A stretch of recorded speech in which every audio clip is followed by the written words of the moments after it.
Je voudrais vous dire ma conviction que la priorité de la politique de la France doit être tournée vers la Méditerranée, et je regrette que mon projet d'Union pour la Méditerranée ait été abandonné. Chaque fois que nous avons tourné le dos à la Méditerranée, nous avons cru tourner le dos à notre passé.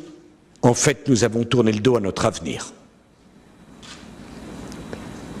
L'Union pour la Méditerranée, je n'ignore pas le problème qu'il y a, notamment avec la question palestino-israélienne. Mais l'Union pour la Méditerranée, le travail ensemble des pays du Nord et des pays du Sud est indispensable. Quand vous vous rendez compte, monsieur l'ambassadeur du Maroc, que la frontière entre l'Algérie et le Maroc est fermée depuis peut-être 10 ans, alors qu'il y aurait un besoin formidable d'un véritable marché commun qui prendrait en tout cas dans un premier temps le Maroc, l'Algérie et la Tunisie, fermé sur la question du Sahara occidental, en vérité. Vous savez que la position de la France a toujours été de soutenir la marocanité du Sahara occidental. J'ai toujours pensé ça. J'ai été moi-même à La Yaoune pour la première fois en 1991. C'est pas d'hier. On aura du mal à me convaincre de la nécessité d'une république sahraoui dans une région du monde minée par le terrorisme. Je pense au Niger, je pense au Sahel, je pense au Mali que j'aime tant. Deuxièmement, tout le monde n'a pas la chance d'avoir un souverain comme le roi du Maroc,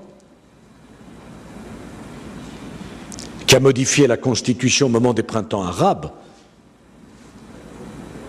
en prenant des risques politiques considérables, qui ont, de mon point de vue, garanti la paix au Maroc. Imaginez que Sa Majesté n'ait pas fait le choix si courageux qui consistait à dire notamment qu'il choisirait le Premier ministre dans la formation politique arrivée en tête des élections, qui était un choix très difficile, y compris à imposer à ses propres amis. Je ne dirai rien sur l'Algérie, que j'aime beaucoup, mais dès qu'on dit un mot, ça devient une polémique. Et pourtant ce pays si riche, de ses potentialités, d'une population extraordinaire, la question de son développement et de sa modernisation est posée.